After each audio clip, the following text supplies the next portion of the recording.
Halo, Assalamualaikum warahmatullahi wabarakatuh. Perkenalkan, kami dari kelompok 6 pengauditan 1 kelas B. Di sini kami akan menjelaskan mengenai kasus fraud yang ada di PT Timah. Sebelumnya, saya akan memperkenalkan kelompok saya terlebih dahulu. Yang pertama ada Uli Nuha Dwi Sofianti dengan NIM 2020-12-062.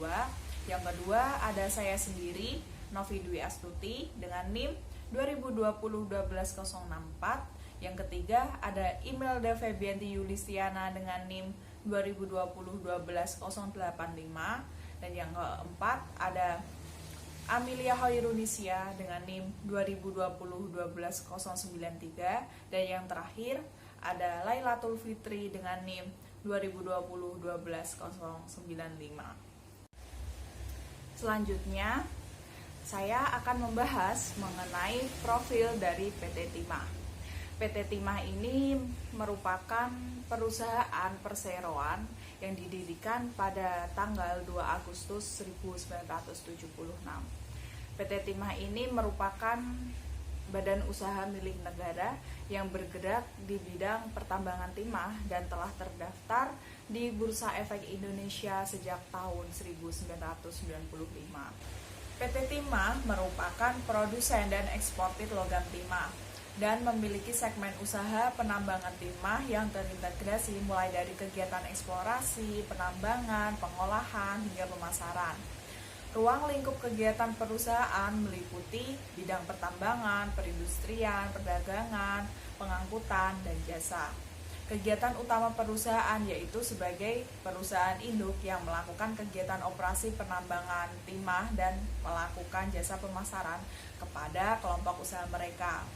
Perusahaan ini memiliki beberapa anak perusahaan yang bergerak di bidang perbengkelan dan galangan kapal, jasa rekayasa teknik, penambangan timah, penelitian, pertambangan, serta penambangan non-timah. Perusahaan ini berdomisili di Pangkal Pinang, Provinsi Bangka Belitung, dan memiliki wilayah operasi di Provinsi Kepulauan Bangka Belitung, Provinsi Riau, Kalimantan Selatan, Sulawesi Tenggara, dan Cilegon, Banten. Uli Nuha Dwi Sofianti, NIM 2020-12-062 akan menjelaskan mengenai gambaran kasus pada PT Timah Tbk. Misteri selisih dugaan penyimpangan laporan hasil pemeriksaan keuangan PT Timah Tbk dan entitas anak akan segera dibuka oleh tim pemantau LHP Keuangan LSM Indonesia Investigasi Korupsi. Dugaan selisih penyimpangan laporan keuangan PT Timah Tbk dan entitas anak tahun 2019 tersebut bertujuan untuk menutupi kebocoran agar neraca hasil pemeriksaan menjadi balance, sehingga terindikasi adanya korupsi pada laporan pemeriksaan keuangan PT Timah Tbk dan entitas anaknya pada tahun 2019 yang merugikan negara sebesar 300 miliar lebih. Perbuatan merekayasa laporan keuangan adalah perbuatan melanggar hukum tidak pidana korupsi, termasuk melakukan pembohongan publik. Pihak redaksi media ketika dihubungi pihak Humas PT Timah Tbk telah menyampaikan bahwa tim pemantau laporan keuangan LSM Indonesia Investigasi Korupsi siap untuk mempresentasikan temuan rekayasa selisih penyimpangan laporan keuangan pada PT Timah Tbk. Akan tetapi, sampai saat ini, baik Direktur Utama maupun jajaran direksi serta Humas PT Timah Tbk seolah bungkam entah kenapa. Oleh sebab itu, tim pemantau laporan keuangan LSM Indonesia Investigasi Korupsi akan melaporkan serta mengklarifikasikan kepada KPK terkait dugaan korupsi selisih penyimpangan laporan keuangan agar misteri ini segera terungkap. Demikian adalah kasus pada PT Timah Tbk tahun 2019. Saya akan menjelaskan mengenai tata kelola perusahaan. Sistem tata kelola perusahaan diatur dan dijelaskan dalam Pedoman Tata Kelola Perusahaan PT Timah Persero Tbk. Buku pedoman ini memandu seluruh praktik tata kelola yang baik dan berkelanjutan dalam ruang lingkup perusahaan secara komprehensif dan tentunya secara terperinci. Penyusunan pedoman ini dilandasi oleh 5 prinsip tata kelola yang baik. Yang pertama, transparansi, yang kedua ada independensi, yang ketiga kewajaran, yang keempat akuntabilitas, yang kelima pertanggungjawaban. Untuk tujuan tata kelola perusahaan bagi perusahaan sendiri adalah penerapan tata kelola yang baik dilaksanakan dalam rangka mencapai tujuan-tujuan sebagai berikut. Yang pertama, memaksimalkan nilai perusahaan bagi pemegang saham dengan tetap memperhatikan kepentingan dari seluruh pemangku kepentingan yang ada di perusahaan itu sendiri. Yang kedua, meningkatkan daya saing perusahaan baik secara nasional maupun secara internasional, dan tentunya untuk mendorong tercapainya kesinambungan perusahaan melalui pengelolaan yang didasarkan pada prinsip-prinsip transparansi, kemandirian, akuntabilitas, pertanggungjawaban, dan serta kesetaraan dan juga kewajaran. Yang ketiga, mendorong setiap organ di dalam perusahaan agar melandaskan setiap proses pengambilan keputusan maupun proses pengambilan tindakan pada nilai moral yang tinggi dan kepatuhan terhadap perundang-undangan yang ada yang berlaku tentunya ya. Yang keempat, mendorong timbulnya kesadaran akan tanggung jawab sosial perusahaan terhadap semua pemangku kepentingan yang ada dan juga terhadap kelestarian lingkungan di sekitar perusahaan itu sendiri. Yang kelima, meningkatkan kepercayaan pasar untuk mendorong arus investasi dan juga pertumbuhan ekonomi nasional secara berkesinambungan. Saya Lailatul Fitri dengan NIM 202021195 akan melanjutkan materi yang selanjutnya, yaitu implementasi tata kelola perusahaan. Dewan Komisaris dan Direksi Perusahaan telah menjadikan sistem tata kelola perusahaan yang baik sebagai bagian integral dari pengelolaan perusahaan. Dengan mengacu pada 5 prinsip utama dalam tata kelola, yaitu pertama, yaitu transparansi. Perusahaan menyediakan dan menyampaikan informasi yang seluas-luasnya kepada publik dan pemegang saham. Laporan perusahaan diterbitkan secara berkala dan tepat waktu. Antara lain mencakup laporan keuangan triwulan, laporan keuangan semesteran, laporan keuangan tahunan yang telah diaudit, laporan tahunan, serta informasi lain yang disampaikan melalui paparan publik, media cetak, media elektronik, dan forum hubungan investor.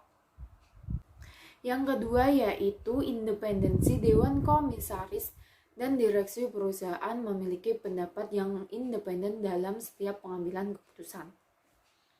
Akan tetapi, selain dari itu juga dimungkinkan bagi perusahaan untuk memperoleh saran dari konsultan independen atau dari komite-komite lainnya yang telah dibentuk.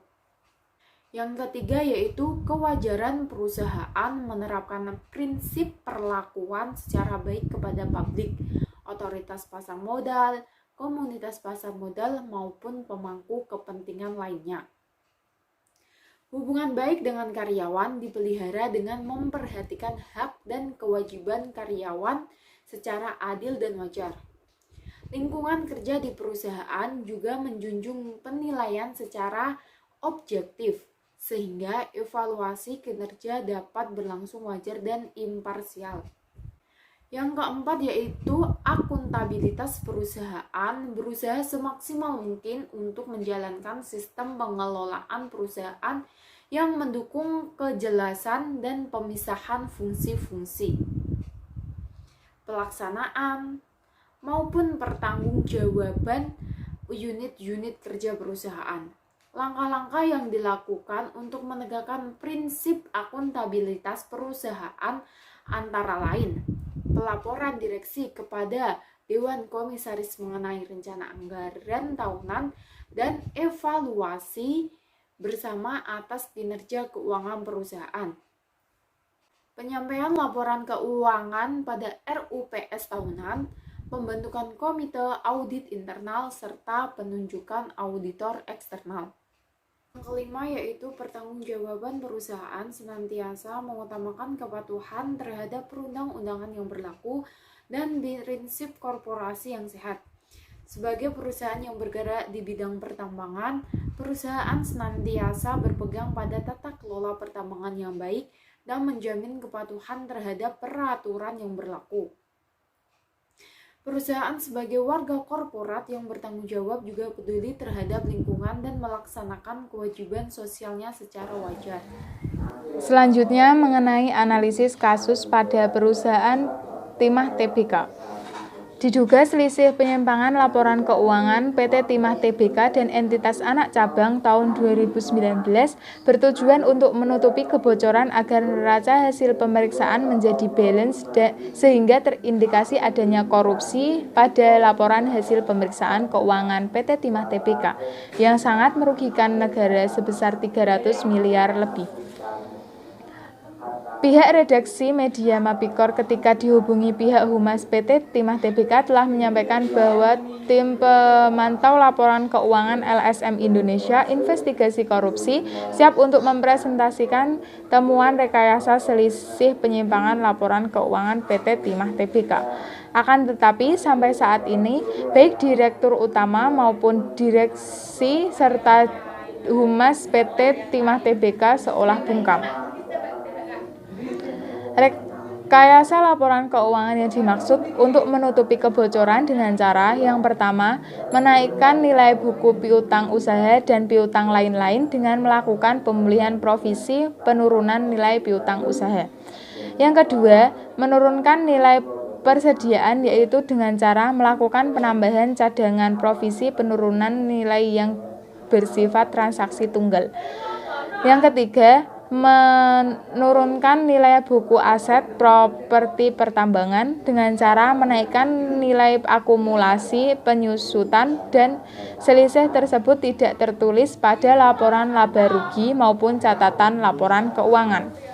Yang keempat, menurunkan nilai akhir saldo kas dengan cara direklasifikasi dimiliki untuk dijual pengaruh kurs valuta asing atas kas.